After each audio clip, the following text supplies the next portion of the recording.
Assalamualaikum warahmatullahi wabarakatuh. Halo, saya Dr. Ruli. Kali ini kita akan membahas kenapa diabetes kok bisa makin kurus. Banyak pasien diabetes khawatir ketika berat badannya makin lama makin turun, dan makin turun, khawatir kalau sampai terjadi komplikasi atau penyakit yang lebih membahayakan. Nah, di video kali ini kita akan membahas kenapa bisa terjadi berat badan kok makin lama makin turun, dan apa yang harus dilakukan supaya tidak terjadi komplikasi atau penyakit yang lebih berbahaya. Kalau pengen tahu jawabannya, simak sampai tuntas. Kita akan bahas. Kalau sudah siap, ayo kita mulai.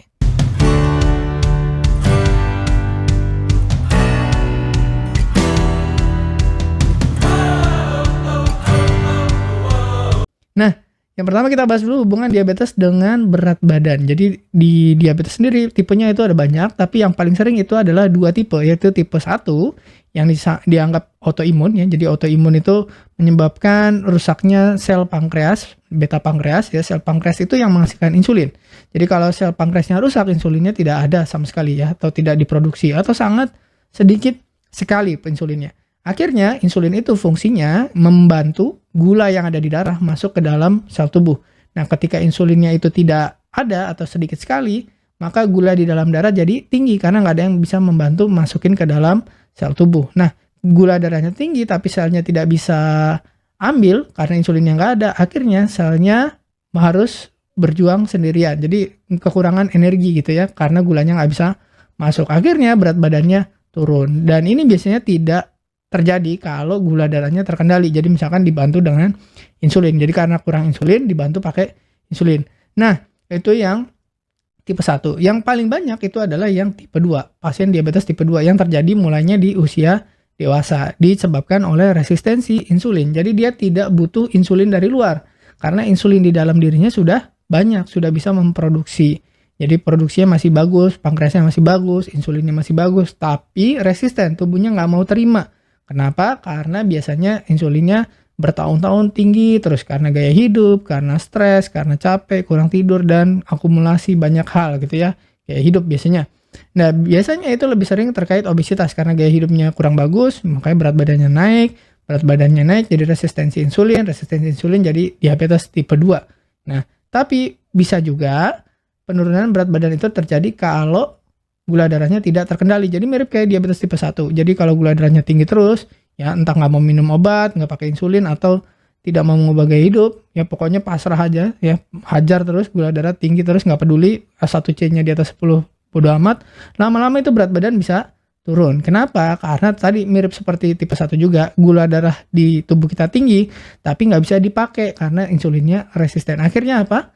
Akhirnya tubuh kita kekurangan energi, dan dia harus membakar apa yang ada di sekelilingnya. Cadangan-cadangan energi di tubuhnya dibakar, termasuk ototnya. Nanti makanya berat badannya makin lama makin turun terus. Tapi begitu gula darahnya bagus, itu biasanya akan mulai naik lagi berat badan. Apalagi kalau diubah semua gaya hidup ya. Nanti kita akan bahas satu-satu.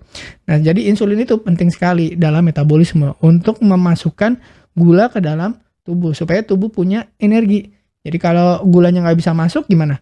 Nah, tubuhnya kekurangan energi, terpaksa harus ngambil energi yang lain. Nah, sekarang kita bahas nih, kenapa kok bisa kurus? Tadi, kurang insulin atau resistensi insulin menyebabkan tubuh kita nggak bisa menggunakan glukosa atau gula. Jadi gulanya banyak tapi nggak bisa dipakai. Bayangin gula darah itu seperti uang. Jadi kita punya uang, cari kerja, dapat uang ya, seperti kita makan, masukin glukosa, masuk ke darah. Itu kayak uang ya, uangnya banyak. Nah, uangnya tapi nggak bisa dipakai untuk belanja. Jadi entah karena lupa PIN ATM-nya atau lupa password internet bankingnya, akhirnya uangnya banyak tapi nggak bisa dipakai, ditransfer terus, dapat transferan tapi nggak pernah bisa dicairkan, nggak pernah bisa dipakai untuk belanja. Apa yang terjadi? Nah, kita harus belanja dari sumber lain, yang dari cadangan yang ada, simpanan-simpanan yang seadanya, jual perabot, jual kursi, jual TV, jual apa segala macam yang ada di rumah kita jual-jualin. Supaya apa? Supaya bisa bertahan hidup. Nah, itu juga sama di tubuh kita. Ketika gula darah tidak bisa masuk ke dalam tubuh kita berusaha untuk membakar apa cadangan yang ada. Salah satunya adalah lemak dan otot. Namanya prosesnya katabolisme. Jadi kalau kita makan disimpan, jadi deposito ya. Kalau uang disimpan jadi deposito, jadi tanah, jadi macam-macam.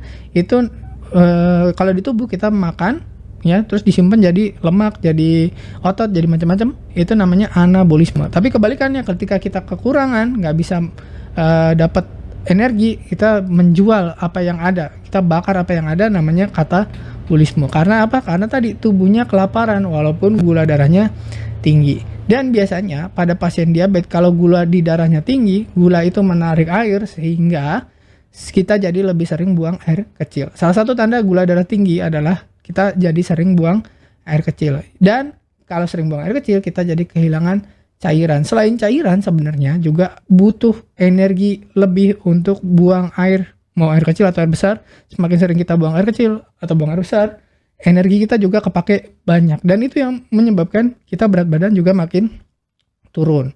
Dan metabolisme tubuh itu akan terganggu, kadang naik, kadang rendah, kadang tinggi, kadang rendah gitu, karena hormonnya tidak seimbang. Hormon apa aja?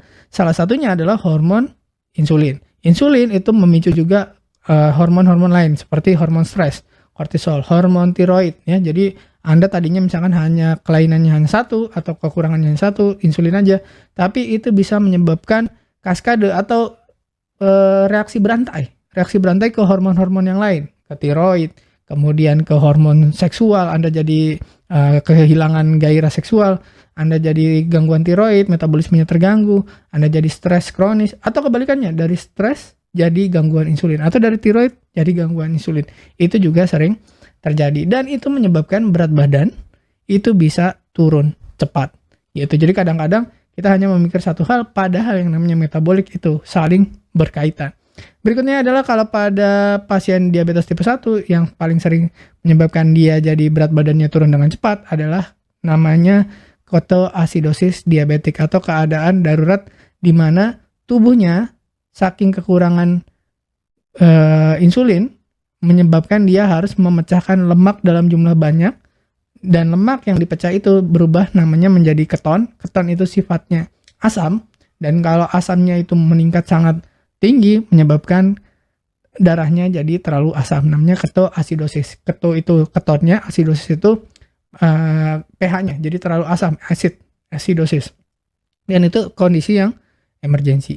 Nah, berikutnya mungkin yang banyak orang nggak tahu, misalkan, dok saya gula darah bagus, tapi kok berat badan turun terus, padahal minum obat atau pakai insulin, tapi berat badan turun terus. Nah, yang banyak dokter juga suka kelewat itu adalah stres. Jadi ketika kita stres, mikirin komplikasi, mikirin takut ini, takut bahaya minum obat, takut apa lagi? Takut tua, takut mati, takut serangan jantung, takut macam-macam. Nah, dan kita akhirnya terpengaruh juga ke pola makan. Itu misalkan pola makannya jadi berubah, jadi terlalu sedikit atau terlalu banyak pantangan. Akhirnya berat badan juga turun. Jadi makan udah bagus nih dok, saya udah pakai meal plan, saya sudah ke dokter gizi segala macam, tapi berat badan juga nggak naik-naik, padahal gula darah udah bagus. Satu diantaranya adalah stresnya masih tinggi. Jadi sama seperti kita misalkan makan, tapi kita lari, makan, lari terus. Jadi tidak akan bisa disimpan oleh tubuh, karena tubuh sibuk mengatasi stres. Ya, jadi yang kita sebut stres ini bisa stres fisik atau stres pikiran. Lari itu maksudnya lari fisik atau lari dalam pikiran. Jadi kalau pikiran kita cemas, ya lari-lari terus di pikiran kita, itu sama seperti kita lari-lari di secara fisik gitu ya. Jadi butuh banyak energi. Akhirnya berat badan juga tidak bisa naik. Nah, kalau Anda diabetes terus berat badannya turun, itu perlu khawatir. Kenapa? Karena berarti gula darahnya biasanya tidak terkendali. Ya sangat tinggi itu biasanya, A1C-nya mungkin di atas 10 ya, butuh insulin. Dan kadang-kadang orang yang berat badannya makin turun itu takut sekali pakai insulin.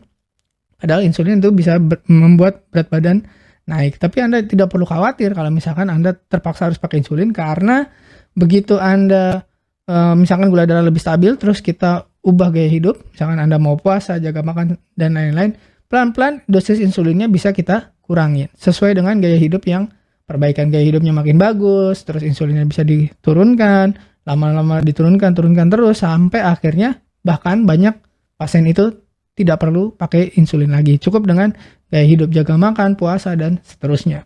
Nah, tapi kadang-kadang orang berat badan turun tapi nggak nyadar kalau dia diabetes. Jadi kalau misalkan Anda berat badan turun terus dicek misalkan Anda sering aus, sering buang air kecil, ya, terus atau sering lapar, tapi berat badannya turun, sering makan tapi berat badannya kok turun terus, ya gampang capek, lemes, ya, kalau ada luka nggak sembuh-sembuh. Nah, itu adalah tanda-tanda kayaknya Anda perlu cek gula darah. Nah, kapan harus waspada? Kalau berat badannya turun terus, drastis tanpa alasan yang jelas. Kalau cek gula darah ternyata bagus, bisa aja Anda sebenarnya belum diabetes tapi sudah prediabetes atau gangguan toleransi glukosa. Jadi gangguan toleransi glukosa itu sama seperti prediabetes, adalah satu langkah sebelum Anda menjadi diabetes. Tapi gejalanya udah bisa ada, misalkan berat badan turun, terus buang air kecil sering dan seterusnya. Itu bisa udah terjadi. Neuropati atau kesemutan itu juga bisa udah terjadi walaupun belum diabetes. Nah, sekarang ada nggak penyebab lain berat badan turun tapi bukan diabetes banyak? Ya, misalkan bisa TBC, bisa juga misalkan Anda kanker. Jadi kalau ada berat badan yang turun terus walaupun Anda makannya banyak, perlu cek ke dokter, ya. Nomor 1 kita cek dulu diabetes bukan. Nah, kalau bukan diabetes baru kita mikir yang lain-lain. Misalkan batuk-batuk nggak, ya, atau keringat malam-malam keringetan nggak, ya, bisa diabetes, atau bisa juga misalkan kanker atau gangguan imun, ya. Nah, terus kita harus jawab nih, kalau sudah terjadi gimana? Atau kalau belum terjadi gimana supaya tidak terjadi? Nah, kita bahas solusinya dan pencegahannya supaya berat badan turun buat yang belum turun. Nomor 1 tadi kita udah bahas, penyebab berat badannya turun adalah ketika gula darahnya tidak terkendali atau gula darahnya tinggi terus-menerus, tidak pernah dilakukan apa-apa, nggak kasih obat, nggak kasih insulin, dan nggak mau ubah gaya hidup. Sebenarnya nggak perlu insulin atau obat seumur hidup kalau Anda mau mengubah gaya hidup. Jadi jangan khawatir misalkan harus pakai obat dulu atau harus pakai insulin dulu. Tapi pelan-pelan kita ubah gaya hidupnya, akhirnya Anda bisa bebas dari gula darah tinggi dan bebas juga dari obat atau insulin. Dan jangan lupa makan harus bagus, ya, makan bergizi, tinggi protein, lemak sehat, karena asupannya kurang itu berat badan juga sulit untuk naik. Olahraga. Nah, banyak orang itu menghindari olahraga karena takut kurus. Jadi olahraga itu sebenarnya menjaga massa otot supaya otot kita masanya makin meningkat. Kalau massa ototnya naik, ya, itu simpanan glukosanya juga tinggi, nanti berat badannya akan terjaga, nggak akan turun gitu, ya. Dan yang paling penting juga adalah harus mau cek ke dokter supaya lihat ada komplikasi nggak, misalkan berat badannya turun, sehat nggak, udah mulai kena di organ yang lain nggak, misalkan ginjalnya atau di jantungnya atau di otaknya. Dan sekali lagi, untuk berat badan turun yang drastis itu biasanya karena gula darahnya tinggi terus-menerus, dan kebanyakan orang yang mengalami ini itu tidak mau atau susah sekali untuk diajak cek gula darah. Jadi Anda jangan khawatir, ini bisa diatasin, ya, kalau Anda mau melakukan sesuatu yang baik. Contohnya misalkan cek gula darah, kontrol ke dokter, minum obat, ubah gaya hidup.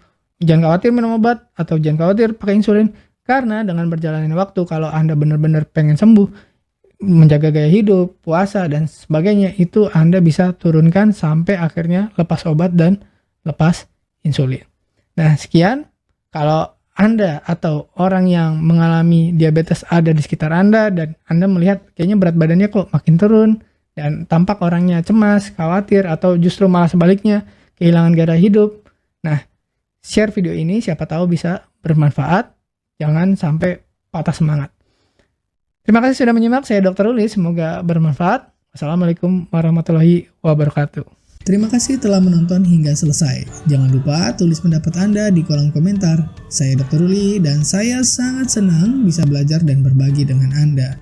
Salam hidup sehat dan mulia.